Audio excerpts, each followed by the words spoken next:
وبرکاتہ. الحمدللہ رب العالمین الرحمن الرحیم مالک یوم الدین واشهد ان لا الہ الا اللہ وحدہ لا شریک له واشهد ان محمدا عبدہ ورسولہ بلغ الرسالہ وادى الامانہ ونصح الامہ وترکها على البیضاء لیلها كنهارها لا یزیغ عنها الا هالک صلوات اللہ وسلامہ علیہ وعلى آلہ وعلى اصحابہ ومن اهتدى بهدیہ واستنى بسنتہ الی یوم الدین. اما بعد. معزز و مکرم ناظرین، گزشتہ ہفتے صوم عاشوراء کی وجہ سے درس نہیں ہو پایا تھا اور باب الزہد والورع کی چوتھی حدیث تک گفتگو ہمارے شیخ محترم کی پہنچی تھی اور وہ حدیث تھی من تشبہ بقوم فہو منہم. ابھی پوری گفتگو اس حدیث کے تعلق سے نہیں ہوئی تھی اور میں نے کہا تھا کہ آنے والے دن میں انشاءاللہ مشابہت سے متعلق بڑے اہم مسائل پر شیخ محترم کی گفتگو ہوگی. آج انشاءاللہ اسی درس کی تکمیل کی جائے گی. آپ تمام حضرات سے گزارش ہے کہ سکون جمعی کے ساتھ شیخ کے درس کو سماعت فرمائے. شیخ محترم تشریف لا چکے ہیں، اس لیے مزید کچھ نہ کہتے ہوئے میں بڑے ادب اور احترام کے ساتھ شیخ سے گزارش کروں گا کہ شیخ اپنے درس کا آغاز فرمائیں اور اپنے علم سے ہمیں اور تمام ہمارے ناظرین اور مشاہدین کو مستفید فرمائیں. جزاکم اللہ خیر والسلام علیکم ورحمۃ اللہ وبرکاتہ. وعلیکم السلام ورحمۃ اللہ وبرکاتہ.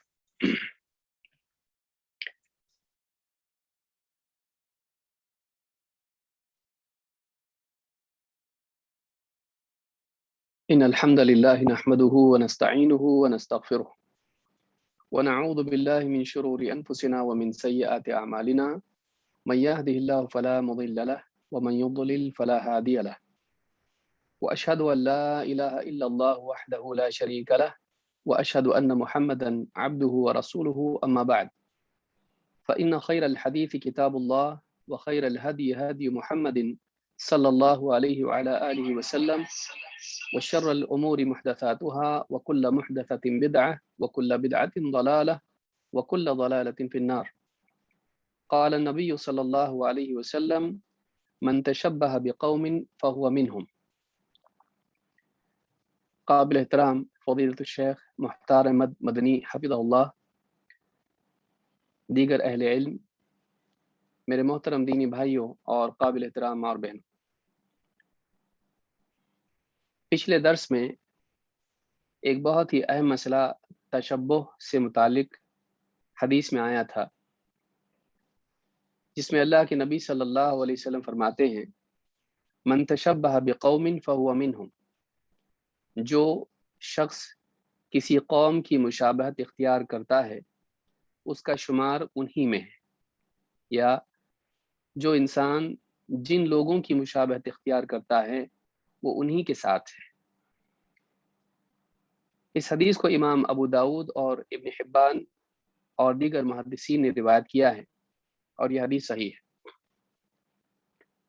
پچھلے درس میں ہم نے دیکھا تھا کہ ایک انسان اگر مشرکین اور کفار کی مشابہت اختیار کرے لیکن یہ کہے کہ میری نیت ان کی مشابہت کی نہیں، تب بھی ایسا انسان گناہگار ہے اور ایسا انسان غلط کام کر رہا ہے، اس لیے کہ کسی اچھی نیت سے غلط کام صحیح نہیں ہوتا ہے.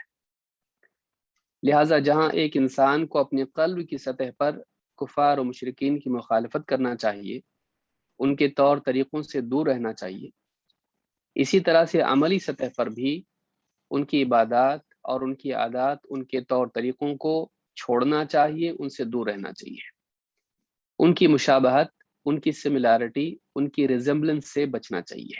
ان جیسا وہ نہ دکھائی دے، ان جیسا وہ نہ بنے. اس کی تفصیل کیا ہے یہ انشاءاللہ آج کے اس درس میں ہم دیکھیں گے، اور کن کن لوگوں کی مشابہت سے ہم کو بچنا ہے. یہاں یہ شبہ ہو سکتا ہے کہ حدیث میں لفظ قوم آ رہا ہے، من تشبہ بقوم، اور ہمارے ہاں اردو زبان میں قوم کا جو معنی ہوتا ہے وہ فلاں قوم جو ہے عیسائی قوم یا سکھ قوم یا ہندو قوم یا فلاں قوم، تو ایک قوم کے معنی میں ہم لوگ اس کو لیتے ہیں اردو زبان میں، لیکن عربی میں ایسا نہیں ہوتا ہے. کچھ لوگوں کو بھی قوم کہا جاتا ہے. تو یہاں پر صرف کسی قوم کا معاملہ نہیں آتا ہے بلکہ ایک خاص قسم کے لوگوں کا بھی معاملہ ہو سکتا ہے. کچھ لوگ بھی اس سے مراد ہوتے ہیں. اس کی تفصیل آگے ہم دیکھیں گے. اس تعلق سے ایک شبہ یہاں پر یہ آتا ہے، اور بعض لوگ اس کا اعتراض بھی کرتے ہیں، کہ اگر ہم کو دوسروں کی مشابہت اختیار نہیں کرنا ہے، کفار مشرکین کی مشابہت اختیار نہیں کرنا ہے، تو کیا ہم موبائل فون بھی استعمال نہ کریں؟ کیا ہم گاڑیوں میں سفر بھی نہ کریں؟ کیا ہم دنیا کی چیزیں استعمال نہ کریں؟ ہر چیز میں اگر ہم ان کے مخالف ہو جائیں گے تو ہم پچھڑ جائیں گے۔ یہ ایک شبہ ہے جو بعض وہ لوگ بیان کرتے ہیں، پیش کرتے ہیں، جو خاص طور سے انہی کے رنگ میں رنگے ہوتے ہیں اور چاہتے ہیں کہ کسی طرح سے اس کو حلال کر دیں، ان کے کلچر کو، ان کے رہن سہن کو، ان کی عادات و اطوار کو اپنے لیے جائز کرنے کے لیے بعض اوقات اس طرح کا شبہ پیش کرتے ہیں۔ لیکن یہاں پر یاد رکھنا چاہیے کہ حدیث میں کہ من تشبہ بقوم، جو جس قوم کی مشابہت اختیار کرتا ہے، سے مراد یہ ہے کہ کسی قوم کا خاص شعار اگر کوئی ہے تو وہاں وہ ممنوع ہے، نہ یہ کہ ایسی ٹیکنالوجی، ایسی چیزیں جو ساری انسانیت کے لیے ہے، وہ کسی قوم کا شعار نہیں ہے، وہ ٹیکنالوجی ہے۔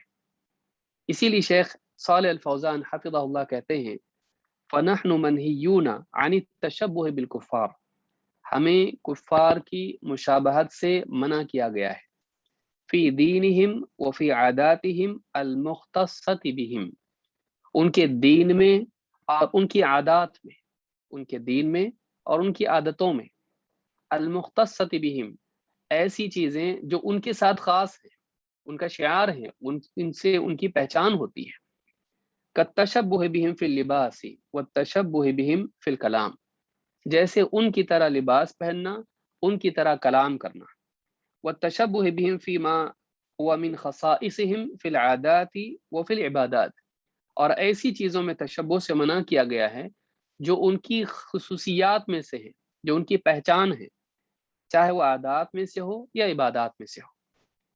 اما الاشیاء التي لیست من خصائصہم، لیکن وہ چیزیں جو ان کی خصوصیات میں سے نہیں ہے، پرٹیکولرلی انہی میں وہ پائی جاتی ہو، ایسی چیز نہیں ہے، انما ہی عامہ، اگر وہ چیز عام ہے، سبھی اس کو کرتے ہیں، فہذا لیس من التشبہ، تو یہ تشبہ میں سے نہیں، ایسی چیز جو ساری لوگ کرتے ہیں، کاروں میں سبھی سفر کرتے ہیں، موبائل فون سبھی استعمال کرتے ہیں، چشمہ عام طور سے جس کو ضرورت ہوتی سبھی پہنتے ہیں، تو یہ کسی ایک خاص قوم کی پہچان نہیں ہے، کسی خاص دین کی پہچان نہیں ہے، لہٰذا اس چیز میں وہ ممانعت، وہ پروہیبیشن وہ نہیں ہوگی۔ مثل طلب الرزق وتعلم الصناعات وتعلم الحرف المفیدہ وصناعت الاسلحہ، کہتے ہیں مثال کے طور پر رزق کے لیے کوشش کرنا، ایک انسان بزنس کرے یا رزق کے لیے جو بھی اسباب ہیں کوئی یعنی طریقہ اپناتا ہے، اس میں کوئی مسئلہ نہیں ہے۔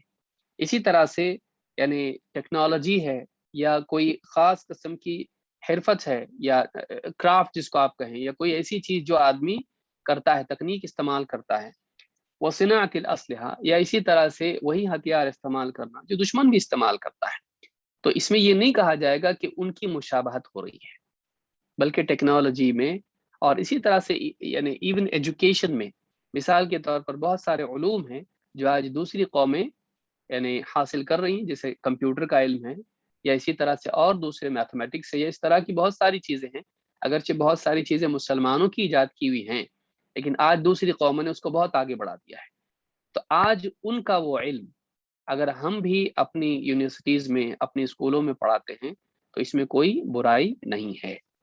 ہاں، ان کا کلچر ہم نہیں پڑھا سکتے، ان کا طریقہ کار، جینے کا طریقہ، ان کے انداز، ان کے ملنے جلنے کے آداب اور وہ ساری چیزیں جس کو ایٹیکیٹ ہم کہتے ہیں، وہ ہم اسلامی اپنائیں گے، ان کے نہیں اپنا سکتے۔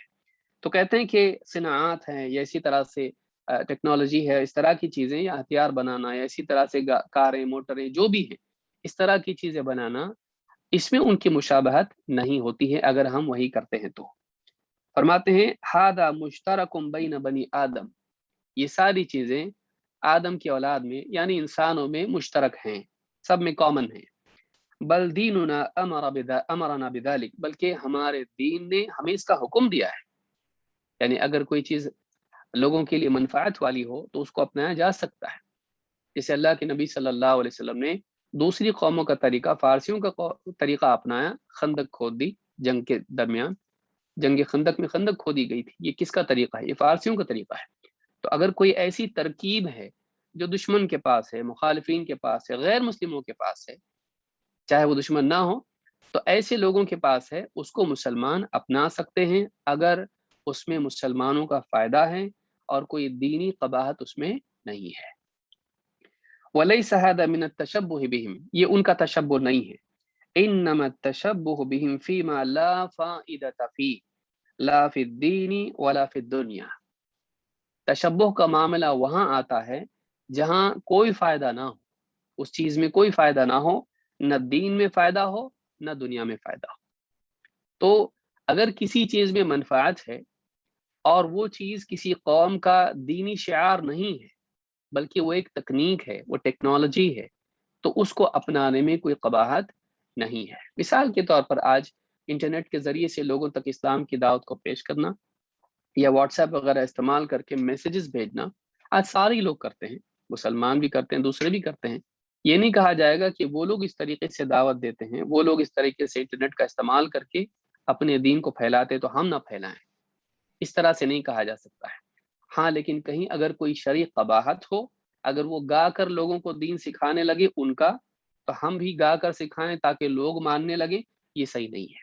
جیسے بہت سارے نصارہ ان کی دعوت میں میوزک بھی ہوتی ہے، چرچز وغیرہ میں میوزک ہوتی ہے، اس میں وہ لوگ اس طریقے سے عبادت کرتے ہیں اور پیغام پہنچاتے ہیں۔ ہم ان کا طریقہ نہیں اپنا سکتے ہیں، بلکہ یہ فی نفسی ہی ممنوع ہے، چاہے ان کا طریقہ ہو یا نہ ہو۔ موسیقی اسلام میں حرام ہے، تو خاص طور سے جب کہ وہ ان کا شعار بن جائے تو اس کو اپنانا جائز نہیں ہے۔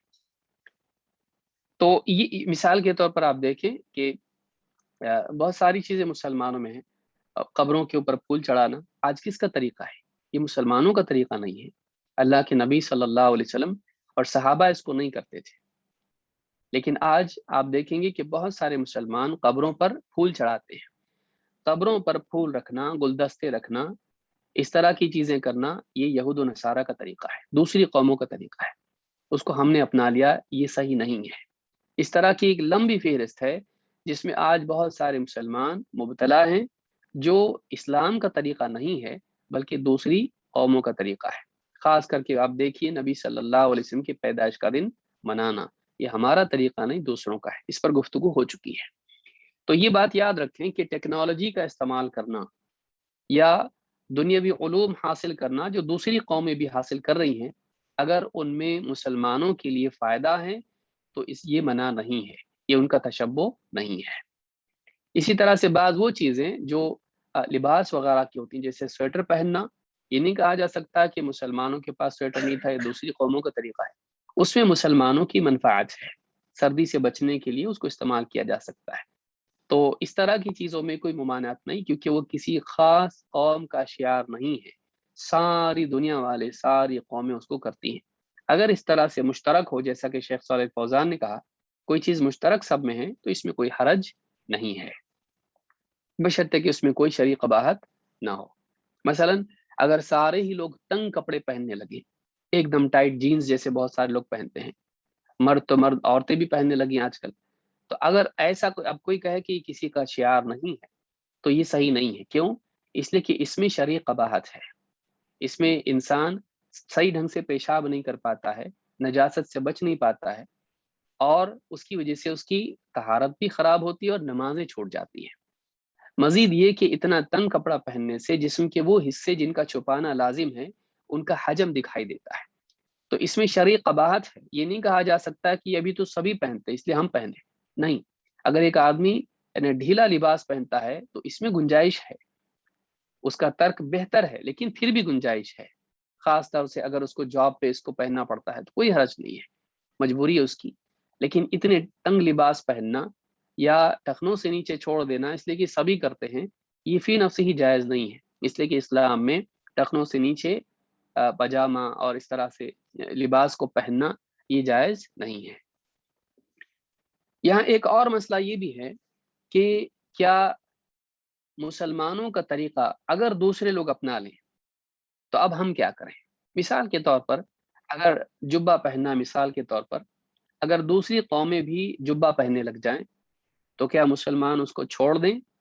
یا اس طرح کی بہت ساری چیزیں ہیں، اگر مسلمانوں کا طریقہ کوئی اور اپناتا ہے، چاہے وہ کفار و مشرکین ہوں، یہود و نصارہ ہوں، یا پھر اہل بدعت ہوں جو اہل سنت کا طریقہ اپنانے لگے، تو کیا مسلمان اس کو چھوڑ دیں گے؟ نہیں۔ بعض لوگ مثال کے طور پر مصافحے کے بارے میں کہتے ہیں کہ بھائی مصافحہ ایک ہاتھ سے جو ہے دوسری قومیں کرتی ہیں تو ہم کو 2 ہاتھ سے کرنا چاہیے۔ یہ مسئلہ فی نفس ہی بحث کا طالب ہے کہ اس بارے میں ہم دیکھیں کہ سنت کیا ہے۔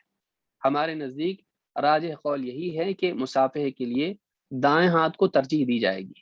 زینت کے کام، کھانا پینا، اس طرح کے جتنے بھی کام ہیں ان میں دائیں ہاتھ کو فضیلت دی گئی ہے، اور بہت سارے معاملات میں اللہ کے نبی صلی اللہ علیہ وسلم بھی عائشہ کی حدیث کے مطابق دائیں ہاتھ کو دائیں چیزوں کو ترجیح دیتے تھے، چاہے وضو کا معاملہ ہو، چاہے کھانے کا معاملہ ہو، کنگھی کرنے کا معاملہ ہو، لباس پہننے کا، قمیص پہننے کا معاملہ ہو، یا اسی طرح سے پاجامہ ہو، یا جو بھی ہو اس طرح کی چیزیں ہوں، تو اس میں دائیں کو ترجیح دی جائے گی۔ اللہ کے رسول صلی اللہ علیہ وسلم پاجامہ خریدا تھا، پہنا نہیں تھا، ابن قیم نے کہا ہے، تو دائیں کو ترجیح دی جائے گی۔ اب اگر یعنی کوئی کہتا ہے کہ بھائی دوسرے لوگ بھی تو ایک ہاتھ سے مسافہ کرتے ہیں تو ہم اس کو چھوڑ کے 2 ہاتھ سے کرنے لگے، سوال پیدا ہوتا ہے اگر اسی ہم اصول کو اپنائیں تو اگر بعض مشرک اور کفار ایک ہاتھ سے مسافہ کرنے لگیں اور بعض 2 ہاتھ سے کرنے لگیں تو کیا ہم دونوں چھوڑ دیں گے؟ یعنی اگر مخالفت سے ہم سنن کو ترک کرنے لگیں تو پھر اس طرح سے تو ہم کو لوگ سارے دین سے چھڑا دیں گے، تو یہ طریقہ نہیں ہے۔ راجح قول یہی کہ دائیں ہاتھ سے مسافہ کیا جائے گا۔ اب اگر دوسرے ایسا کرتے ہیں تو ہم اس کو نہیں چھوڑیں گے۔ کیوں؟ اس لیے کہ وہ ان کی مشابہت کی وجہ سے ہم نہیں کر رہے ہیں، بلکہ ہم اس کو نبی صلی اللہ علیہ وسلم اور صحابہ کی مشابہت کی وجہ سے کر رہے ہیں، تو یہ ان کا تشبہ نہیں ہوا بلکہ نبی صلی اللہ علیہ وسلم اور صحابہ کا تشبہ ہوا۔ پھر بھلے دوسرے لوگ اس کو کرنے لگے، اس سے وہ سنت ترک نہیں کی جائے گی۔ اسی طرح سے مثلا سفید جبہ اگر عیسائی راہب پہننے لگے، جیسا کہ آج بہت سارے فادر وغیرہ جو ہوتے ہیں ان میں وہ پہنتے ہیں، تو کیا ہم وہ پہننا چھوڑ دیں گے؟ نہیں، سفید جبہ ہم پہنیں گے۔ کیوں؟ اس لیے کہ اللہ کے نبی صلی اللہ علیہ وسلم نے سفید رنگ کی یعنی آپ نے ترغیب دی ہے، اس کو پہنو، اسی میں اپنے میت کو کفن دو، اور آپ صلی اللہ علیہ وسلم جبہ پہنا کرتے تھے، تو اس کے لیے ہم اس کو چھوڑیں گے نہیں اس وجہ سے کہ بعض دوسری قومیں اس کو کرنے لگے۔ امام نووی ایک لمبی بحث کے ضمن میں ایک مسئلے پر انگوٹھی پر انہوں نے ذکر کیا کہ کون سے ہاتھ میں پہنی جائے۔ ایک مسئلے میں قبر کے بارے میں بحث کرتے ہوئے انہوں نے ایک بہت عمدہ بات کہی، کہا وَكَيْفَ تُتْرَكُ السُّنَنُ لِكَوْنِ طَائِفَةٍ مُبْتَدِعَةٍ تَفْعَلُهَا۔ بعض بدعتی فرقے اگر کسی سنت پر عمل کرنے لگ جائیں، ان کی مخالفت میں ہم کیسے کسی سنت کو چھوڑ سکتے ہیں؟ قبر کو مسنم بنانے کے مسئلے میں تو یہ انہوں نے المجموع شرح المہذب میں جلد 4 صفحہ نمبر 462 پر کہتے ہیں کہ ہم سنتوں کو کیسے چھوڑ دیں صرف اس وجہ سے کہ بعض بدعتی لوگ اس کو کرتے ہیں۔ تو اہل بدعت یا مشرکین و کفار کی مخالفت کی وجہ سے سنتوں کو نہیں چھوڑا جائے گا، سنتوں کی پابندی کی جائے گی، چاہے پھر کوئی اور اس کو کرے۔ مثلا انگوٹھی پہننا ہے، نبی صلی اللہ علیہ وسلم نے اس کو اختیار کیا اور آپ کو دیکھ کر صحابہ نے بھی اس کو پہنا۔ اب اس میں اختلاف ہے علماء کے نزدیک کہ راجہ اس میں پہننا ہے کہ نہیں پہننا ہے، لیکن صحابہ پہنتے تھے۔ تو اب اگر کوئی آدمی کہے کہ دوسری قومیں پہنتی ہیں تو ہم نہیں پہنیں گے، یہ ٹھیک نہیں ہے۔ ہاں، ان کے طریقے پر پہننا، جیسے نکاح میں پہنا جاتا کہ اس انگلی میں پہناتے ہیں، اس کا کنیکشن دل سے ہوتا ہے تو بیوی شوہر کی محبت اس کی وجہ سے ہوتی ہے، یا پھر مرد کو بھی جو ہے شوہر کو سونے کی انگوٹھی پہنائی جائے نکاح میں، یہ جائز نہیں ہے۔ سونا پہننا مرد کے لیے حرام ہے، عورتوں کے لیے جائز ہے۔ تو اس طرح سے یہ بات یاد رکھنا ضروری ہے کہ دوسری قوموں کی وجہ سے سنن کو ترک نہیں کیا جائے گا، مستحبات کو ترک نہیں کیا جائے گا، تو یہ بھی اصول یاد رکھنا ضروری ہے۔ اب آئیے دیکھتے ہیں کہ کن کن کی مشابہت سے بچنا چاہیے، اور احادیث میں اس کی تصریح وضاحت آئی ہے۔ اس میں یہود و نصارہ ہیں، کفار و مشرکین ہیں، اسی طرح سے شیطان ہیں، اسی طرح سے فساق و فجار ہیں، گناہگار اور ایسے لوگ جو بے دین لوگ ہیں، اسی طرح سے جانوروں کی بھی مشابہت ہے، اس سے بھی ہم کو بچنا چاہیے۔ بلکہ مرد اور عورت کو اللہ تعالیٰ نے الگ رکھا ہے، تو ان کے ساتھ جو چیزیں خاص ہیں، جو مردوں کے ساتھ خاص ہیں، عورتیں ان کو نہ اپنائیں، جو چیزیں عورتوں کے ساتھ خاص ہیں، مرد ان کو نہ اپنائیں۔ آئیے اس کی تفصیل دلائل کی روشنی میں دیکھتے ہیں۔ سب سے پہلے یہود و نصارہ، ان کی مشابہت سے بچنا چاہیے، خصوصاً یہ اس لیے بھی کہ ہمیں سورۃ الفاتحہ میں ان کے طریقے سے بچنے کی تلقین کی گئی ہے۔ ہم ہر رکعت میں اللہ تعالیٰ سے مانگتے ہیں، کیا مانگتے ہیں؟ اہدنا الصراط المستقیم، اے اللہ ہمیں صراط مستقیم کی ہدایت دے، صراط الذین انعمت علیہم، ان لوگوں کے راستے کی ان لوگوں کے راستے کی توفیق، ہدایت، رہنمائی دے جن پر تو نے انعام کیا، غیر المغضوب علیہم ولا الضالین، ان کے راستے کی نہیں، ان کے راستے پر مت چلا جن پر تیرا غضب ہوا، اور نہ ان کے راستے پر چلا جو راہ سے بھٹک گئے۔ جن پر غضب ہوا کون ہے؟ ترمذی کی حدیث ہے، اور اسی طرح سے ابن ابی حاتم نے بھی اپنی تفسیر میں ذکر کیا ہے، جن پر اللہ کا غضب ہوا وہ یہود ہے، اور جو راستے سے بھٹک گئے وہ نصارہ ہے۔ علم کے باوجود عمل نہ کرنے والے یہود، ان پر اللہ کا غضب ہوا، اور بغیر علم کے عقائد اور عبادات ایجاد کرنے والے یہ کون؟ نصارہ۔ تو ان دونوں کے راستے سے بچنے کی دعا ہم ہر نماز میں کرتے ہیں، بلکہ ہر رکعت میں کرتے ہیں۔ معلوم ہے کہ یہ بہت بڑا خطرہ مسلمانوں کے لیے قیامت تک ہے کہ مسلمان کہیں ان کے راستے پر نہ چلنے لگ جائیں۔ اور بدقسمتی سے دیکھنے میں یہی آتا ہے کہ مسلمانوں میں ایک بڑا طبقہ ہے جو دین کے بہت سارے معاملات میں یہود و نصارہ کی مشابہت کرتا ہے، بلکہ بعض چیزوں میں، خاص کر کے دعوت وغیرہ کے معاملات میں، تو ان کو دیکھ کر ان کی مشابہت کی باتیں بھی کرتا ہے۔ یہ بہت افسوس کی چیز ہے۔ اللہ کے نبی صلی اللہ علیہ وسلم فرماتے ہیں، لیس منا من تشبہ بغیرنا لا تشبہ بالیہود ولا بالنصارى، وہ ہم میں سے نہیں جو ہمارے غیر کی مشابہت اختیار کرے۔ اس میں سارے آ جاتے ہیں، یعنی یہاں پر تخصیص یہود و نصارہ کی نہیں ہے۔ پہلے جملے میں کہا وہ ہم میں سے نہیں جو ہمارے علاوہ کسی اور کی مشابہت اختیار کرے۔ معلوم ہوا کہ مطلوب یہ ہے کہ نبی صلی اللہ علیہ وسلم اور صحابہ کی مشابہت کی کوشش کی جائے۔ ہم برابری نہیں کر سکتے ہیں۔ بعض لوگ جہالت میں آ کے کہتے ہیں کیا تم رسول صلی اللہ علیہ وسلم کے برابر ہو گئے جو سنت پہ چلنے لگ گئے، ان کے راستے پر چلنے کی دعوت دیتے ہو؟ ہم اس راستے پر چلنے کی دعوت دیتے ہیں، برابر ہونے کی دعوت نہیں دیتے ہیں۔ کوئی آدمی واقعی رسول صلی اللہ علیہ وسلم کی طرح نہیں کر سکتا ہے، کیونکہ آپ کے اندر خشوع، خضوع، یقین اور محبت اللہ کی، عبودیت کی وہ کیفیات، خشیت وہ خوف اللہ کا جو بھی تھا، تقوی جو تھا، وہ ہم کہاں سے لا سکتے ہیں؟ لیکن ظاہری اعتبار سے آپ نے جس عمل کو جیسے کیا، رکوع، سجدہ، قیام، یہ جو بھی اعمال آپ نے کیے، لباس وغیرہ، اس میں ہم کوشش کر سکتے ہیں مشابہت کی ظاہری حد تک اپنی اوقات کے اعتبار سے، تو یہ ہم کر سکتے ہیں۔ تو آپ نے فرمایا کہ لیس منا من تشبہ بغیرنا، یہاں بغیرنا میں اشارہ ہے مسلمانوں کا شعار، صحابہ، نبی صلی اللہ علیہ وسلم، صرف آپ صلی اللہ علیہ وسلم نہیں بلکہ آپ کے ساتھ صحابہ بھی۔ تو کہا لیس منا من تشبہ بغیرنا، وہ ہم میں سے نہیں جو ہماری بجائے کسی اور کی مشابہت اختیار کرے۔ اور پھر آپ نے مزید تاکیداً کہا، جس میں خاص جن کا خطرہ تھا، آپ نے کہا لا تشبہوا بالیہود ولا بالنصارى، یہود کی مشابہت اختیار مت کرو اور نہ نصارہ کی۔ اس حدیث کو امام ترمذی نے روایت کیا ہے، صحیح جامع صغیر حدیث نمبر 5434، حدیث حسن ہے۔ اس حدیث میں بالکل صاف الفاظ میں اللہ کے نبی صلی اللہ علیہ وسلم نے یہود و نصارہ کی سملیرٹی، ریزمبلنس، ان کے طور طریقوں کو اپنانے، ان کی مشابہت اختیار کرنے سے منع کیا ہے۔ اس کی ایک مثال خود نبی صلی اللہ علیہ وسلم سے ملتی کہ آپ بھی اس کا اہتمام کرتے تھے، اور اس میں ایک مسئلہ بھی سامنے آتا ہے جس سے ہم اور ایک مسئلے پر بات کریں گے۔ عبداللہ ابن عباس رضی اللہ تعالیٰ عنہ کہتے ہیں، حين صام رسول الله صلى الله عليه وسلم يوم عاشوراء وأمر بصيامه قالوا يا رسول الله إنه يوم تعظمه اليهود والنصارى۔